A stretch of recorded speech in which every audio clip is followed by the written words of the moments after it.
to get up and grow. I was out in my garden and, you know, we've had a lot of heavy rain. So a lot of my plants were knocked down. And I thought, okay, I need to do something about this. So I thought I would ask my good friend, Gord Nickel. Hi, Jasmine. Hi. And we are here at Wildwood Outdoor Living Centre. Gord, what do I do? My plants are all knocked down. Well, you know, yeah, that happens. You've had them in containers, probably on your patio or maybe in your garden for a while. And then what happens is this heavy rain, as we can hear, just calming down, is going to knock all these plants down. And it's a good way to tell that's the end of the season for them. Right. And now let's plant something up so that we'll have something, we plant now, we'll have something in the spring later on. Great. So what do we have here? What are we planting? Well, you know, everyone goes, oh, what should I plant? What should I plant? You know, there's a trick, and it's called read the package. Because on the packages, a lot of them will say, great for containers. So in this case, we've got these packages called Colourful Companions, right? And they're all great for containers. So we have a combination like this, which has a combination of small crocuses and some small tulips, which work great in a low planter like we have here. So what they do is they give you 30 bulbs, and as you can see, there's the combination. There's the small crocuses, and here's the small tulips. So what you do is you can just plant them in a low basin like this, and you're set. And when you look on there, it just easily says great for containers. So, you know, you can look like a rock star gardener and say, well, I think I'll use these ones. Okay, so it's good for beginners like me then. Perfect. Okay, great. So should we plant one now? Yeah, we can. So we've got hyacinths here and some other hyacinths as well. You can pick whichever one you want, very fragrant. Okay, I think I'll go with this one. Okay. All right, Gord, what do I do? First thing we got to start with is a good pot that has a hole in the bottom. Once we've found that, and you can see we've got a good hole in the bottom of this one. You like this pot? I do, yes. Okay. So now what we need to do is add some soil to it. And just so happen we have to have some get up and grow soil. Look at How that. about that, eh?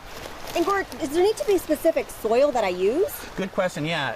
The best soil is something that's well drained. So a bit of a sandy mixture so it'll drain through, especially because these have to sit in the winter time where it's going to get a lot of rain. You don't want them rotting. Right. So we're going to just stick these in fill this half full. There you go. You know what? Gardeners are always so messy. I got all over the place, didn't I? You're doing great. Oh, sure. Let me get my gloves on in the meantime. So fill this right up. It's going to compact down a little bit later on when we water it. There we go. Now it's time to stick in your hyacinths.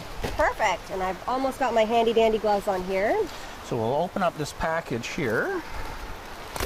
I'm going to hand these to you. Yep. And now these are all the same size bulbs, so you don't have to worry about putting them in different heights when you're planting them. So if you take one of the bulbs out, I've got to open the package now. give it a good yank. Yeah.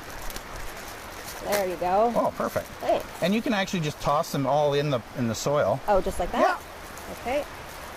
Perfect. Now we'll just position them the way you want them. So this is the basil plate. So this goes down. This is where the roots go. Yep. And you just set them in like so, and we'll push them down. And you want them down about 2.5 times the size of the bulb. So in this case, about 10 centimeters down. So just about there? Is that right? A little bit farther down. A little bit further. It's not going to be the end of the world. Perfect. That looks really good. Now we can just position the rest of these. Okay, so just like that, and I'll just continue putting these in here. And Gord, you know, my plants have been knocked down. Can I use the same soil, or do I have to use different soil? No, that's a really great question, because you could use the old soil, but you'd have to augment it with some fertilizer. But basically, I always find, take your old soil, stick it in your compost bin, or let it go somewhere where it can rejuvenate. Put fresh soil in, because you got to get all the nutrients that these bulbs are going to live on. It's all going to come from this little container. So best always to start with new soil. And if it rains again, will these be okay? Oh yeah, no, it's great. Matter of fact, once we're finished here, we're going to give them a little shot of water. Okay. And then then they'll be ready to roll.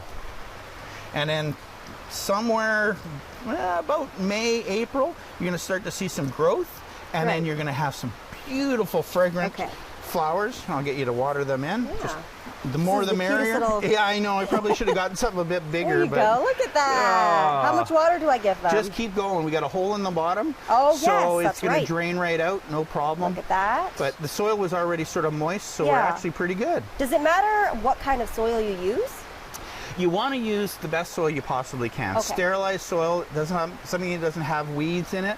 This particular soil actually has a product called mycorrhiza, which has small little fungus in it, which sounds horrible, but it really actually helps the plant grow. Okay. So and I can't overwater this, right? No, you can't overwater it. You're set. I continue watering it. That Okay. was wonderful. And you want to keep this so you know what you've got? Yes. Unless you want a surprise in the spring. But now, now you'll know what you have. Okay, perfect. All right, thanks, Gord. Oh, my pleasure.